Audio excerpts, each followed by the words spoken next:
One of the reasons that Bob and I joined the group back in 2008 to help create 𝐸𝐸 for our area was to build a loving, caring group of people where we could investigate the mysteries of life. 𝐸𝐸 has grown over the years into a wonderful community. As Reverend Lauren wrote to describe today's service, caring for one another is a fundamental part of being human, and spiritual communities like 𝐸𝐸 serve as pathways to providing this care. The connections formed when we support one another are ultimately the glue that hold this community together. Join us as the 𝐸𝐸 Caring Committee shares a revitalized vision for how we can all give and receive care in our community. Your participation will strengthen the Caring Committee and give you the opportunity to shape the future of how we each care for each other. Current members of the Caring Committee are Carolyn McDowell and Emery Lazar. They began the Caring Committee. Carolyn McDowell and Emery Lazar started our Caring Committee here at 𝐸𝐸, and both served long terms on the committee. Carolyn's still here. We're very grateful. As often happens in a small congregation, the work of a team more often fell onto the shoulders of just one person. The Caring Committee has worked well over the past year to acknowledge and provide support during life's difficulties. But this limited the possible activities and ability to serve folks here in concrete ways. We now want to ramp up and extend the activities of this group. Our small committee has worked over the past several months to get ourselves organized and create a formal charter. With your help, we will, in the coming weeks, train and create a cadre of caring volunteers to serve as helping hands. We remember that a few months ago, lots of 𝐸𝐸 members and friends signed up to be helping hands. We appreciate your signing up, but hope you will complete the volunteer form that's on your chair and that will be available through our website following this next week's newsletter. We'll incorporate all of this information into our database. We ask that you all do complete the current volunteer recruitment form. Carolyn now will review the forms with you. Thanks, Catherine. Hi, everybody. Everyone can hear me okay. So you should have seen a form on your chair. If you needed one, let me know. But if you've got one, let's follow along and go over it together. And then we'll have time later to complete, and there will be more instructions about that. We do ask that you hold questions and comments that you have about this until the end of our presentation, because perhaps we might answer your question in the presentation. So there will be time for questions and completing the form later. Right now we're just looking at it together. So at the top it says volunteer recruitment form, becoming a more caring community by volunteering to help others. And there's a little box where you can fill in your personal information later on. 𝐸𝐸 is a so I'm going to read this letter together. You can read it with me if you want, but just to review it. 𝐸𝐸 is a congregation, but also a caring community. We have a caring committee whose role it is to be a starting point for those needing temporary care or assistance, and also for those who would like to offer that care. Members of this community can provide limited assistance directly. but we can meet the needs that arise only if members of the congregation are willing to offer help as well. The assistance we give is dependent on the skills and time our community can provide. Please help us create an inventory of services we might offer based on the skills and intentions of our community.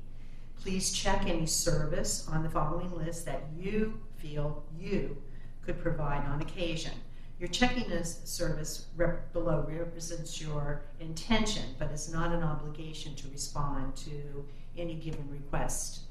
And then in community, and it's signed by all of us, the caring committee that presently exists. And let me just put a plug in right now. We would love to have some more people. So if any of this triggers something in you that you would like to become a part of, please just talk to a caring committee member, send us an email or whatever. We could use more folks on the team. So anyway, the things we're looking for help with would be giving rides to, for example, to a medical appointment, a visit to the hospital, or weekly 𝐸𝑢 services, picking up groceries or meds, or taking trash to the dump, sending cards, emails, or calls from well-wishers, providing ready-to-eat lunches or dinners, assisting with pet care, for example, walking or feeding a dog or a cat, whichever you would prefer in that, visiting a person who is shut in, reading to a person with limited vision, facilitating contact with professionals if the member is not able to do this. And then there's a place where you can fill in any additional skills that maybe we didn't list, but you are willing to offer to the group. And then toward the end, it says preferred area of travel, if any. So 𝐸𝑢 Bridge feeds our friends and members. Our community actually extends. It's in Rappahannock County, is where we meet, but we also have folks in Page County, in Fauquier County, in Warren County, and Madison County. So it's quite a wide range. So if you're willing to go to any of those areas, you can just let us know that. Or if there's a particular community within that range that you would like to be focused on, you can write that down there, and then we will keep that in mind when we contact you. So there's a box on the table over by the brochures and things that you're going to have a chance to put this in, or you can email, me, who knew? Please don't forget to put in your contact info there so that we have it. On the back, no questions here, almost forgot. On the back, there's a 𝐸𝑢 Bridge needs checklist. This is what the committee has drawn up to use when we find someone who is in need. And there's information here that we would be using to collect information from the person in need, so that we can initiate contact with her, initiate whatever help we can. So I'm not going to bother reading over this. You can look at it yourself. And but we thought you might be interested in this because we're going to now have Yahoo, drum roll, role playing among the members of the committee, so that you could see a fictitious example of what might happen, so that there might be an opportunity for the caring committee to help someone. So the role playing is going to be done by Kelly Larson, who's going to be the 𝐸𝑢 person that has a problem, and Ellie and Catherine will be committee members, so you can see how their role. And like I said, this paper might help you to sort of see some of what we would be looking for in that. So we're ready to do the role playing. It's a Sunday morning. Happy Sunday. And I'm going to welcome Kelly, who I haven't seen for a while. I've been missing you, Kelly. And Catherine.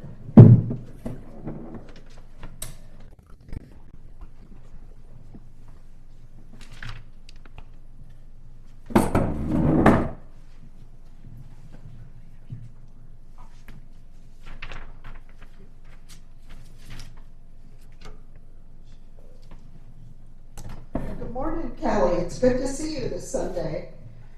Boy, the pile of dishes just never seems to stop. I love washing dishes. Helps my hands. I have arthritis in my fingers, so it's nice. The warm water. So. I haven't seen you here at Hearthstone lately. Are you okay? Is everything all right? Yeah, I guess everything's okay. John's not with me. It's been hard. He wrecked his motorcycle. He hurt himself. He's in the hospital. He's been there a week. Now he's going to rehab. There's all sorts of, crap going on with him medically, and I don't understand it, and then back and forth is difficult. So it's been hard. I can't imagine how difficult that is, living in Culpeper and having him be in the hospital nearby. I hope he's nearby. Actually, he got moved to Manassas, so the commute is very difficult for me. I don't see at night, so not being able to see limits what time I can get there and get home, and that's an hour away, and so he's alone a lot, and that's been difficult. I understand that very well. When Bob was hospitalized, I ended up being there almost all the time. And I'm sure that the Caring Committee and Helping Hands might be able to assist you all with a lot of the things that you might need right now. I have a couple of quick questions. May we share this information with Rev. Lauren? Yeah, that would be fine. And is it okay with you if I share it with the members of the caring team and with a possible person who might be able to give you rides or help you pick up groceries or something like that? That would be very helpful. I ignore the groceries, but picking up and getting them home and before dark. But yeah, that would be helpful just for a while till we get stable. I know how disruptive that kind of situation can be. Thank you for agreeing. We always want to make sure that we keep your information confidential within the community. When we send out a request for a helping hand, we'll say someone in Culpeper County has a need for a ride, and then we'll let you coordinate with the driver specifically, and we'll find someone who could drive at night and bring you home in the evenings after they at the hospital. Is there anyone else at home who can assist with your care, with his care? Not right now. My daughter works 12, 14-hour days, so she's gone. She's not able to help at this point. She only gets one day off. And so we try to put, pharmacy pickups and things like that in her time off. I'm not quite sure how I'm going to manage PT, and he's really pretty moody about this. That can be difficult to deal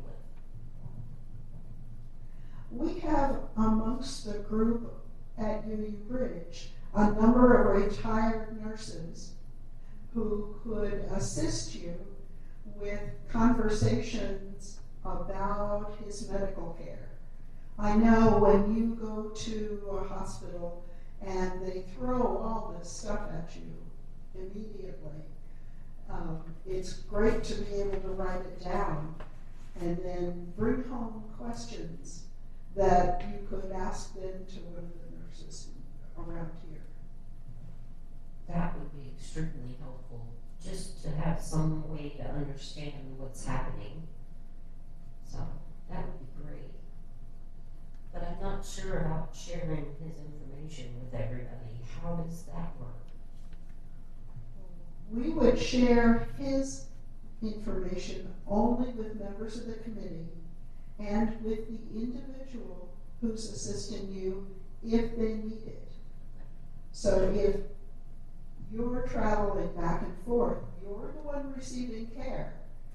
So we would share your information and not necessarily his. We just say he's in the hospital and you need a ride. Is that okay? Yes, that's okay. Well, let us know if there are times when we could pick up things at the grocery store, if prescriptions are not available during the time Caitlin could assist you, or if you need to take your trash to the dump, or walk your dogs, or feed them when you're not there. We'd be happy to do that kind of thing. Do you heat your house with wood? No. No? Okay. No, I don't have wood. I mean, we have a wood stove, but that's not the primary thing. The garbage collection will be good because we do dump runs, and he is going to be out of commission for at least 6 or 8 weeks. So we're going to need some help with, he has so many broken bones, just getting the garbage in the truck, and then that kind of thing. So that might be one avenue that would help that I hadn't even thought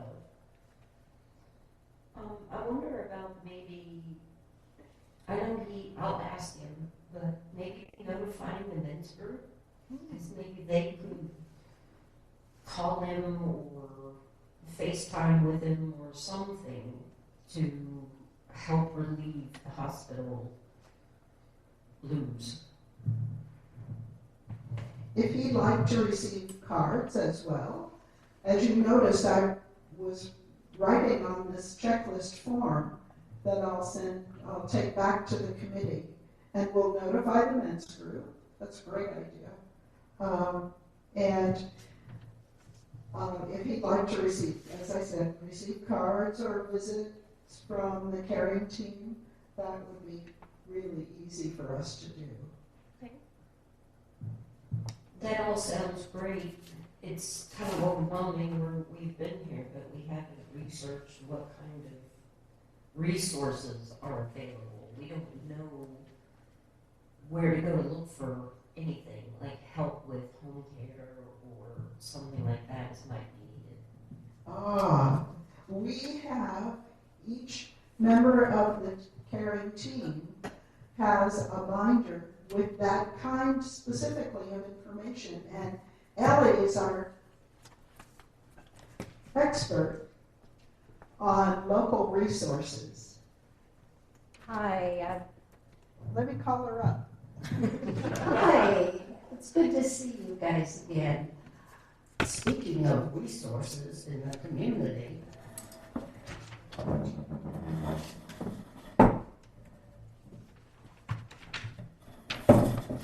we're lucky where we live in this part of the world because there's a lot of community resources. And here is a wonderful resource magazine for you, which tells you all about things that would help you and your loving husband. One of the things I thought about at first is I know your husband's a veteran, and there are Virginia navigators who work with veteran services, and they may be in some way able to help him. It would be worth a call if you are interested in that. I had not thought of the military aspect. He's been out for so long, but he is disabled, so he uses his insurance is TRICARE, so he should be eligible for all sorts of things. I'm sure he is. All of our local areas around here have loan closets. If when he starts PT, he might need a walker, or he might need some crutches or something to help y'all in the house. And so there's the Warrenton Loan Closet provides for the Culpeper area, and it's a big one, and it's nicely supplied. There's a huge community support group called 𝐸ncompass, and they take care of helping people who have disabilities, and they can also help with home delivered meals, and they have people that work with mental health issues that might come up when someone's stuck with a handicap.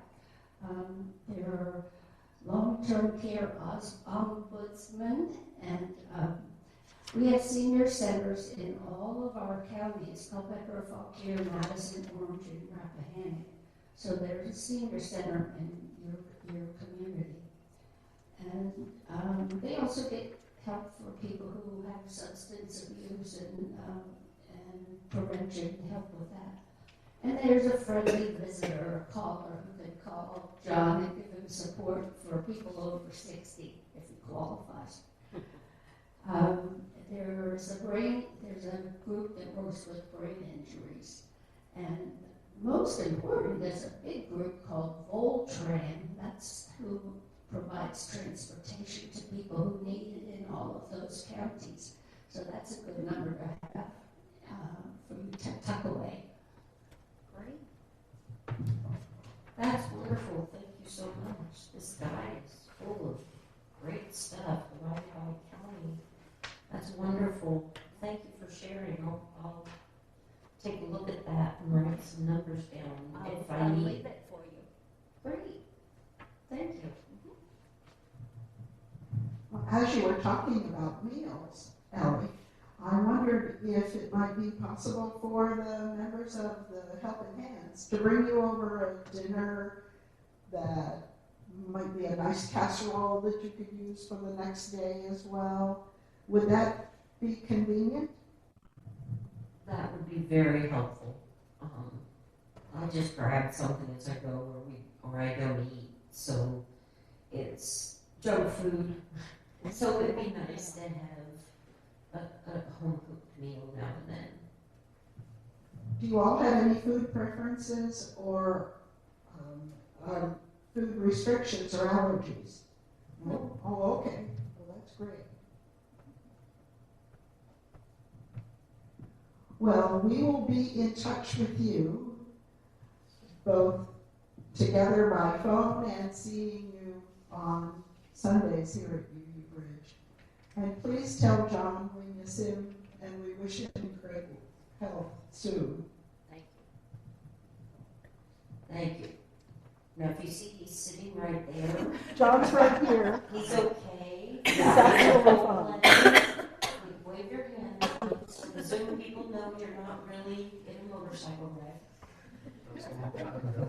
But it really was a situation that we were in, and we were in a location that we weren't engaged in a UU group. And so we were alone, and he did wreck his bike, and I had young children at home, and it would have been helpful, even if the short term of the meals and some knowledge from the nurses. We have so many people in our group that have such strong skills that just sharing them with each other builds us all up, and that would be very helpful. Well, that's why we're here, all of us. I want to direct the comments to the folks on Zoom. You will see, as I mentioned, I guess earlier, links to the two forms, or at least one of them. And we very much want you to fill out the forms and send them in. You can either mail them, you can bring them to service next time you're here, or you can email it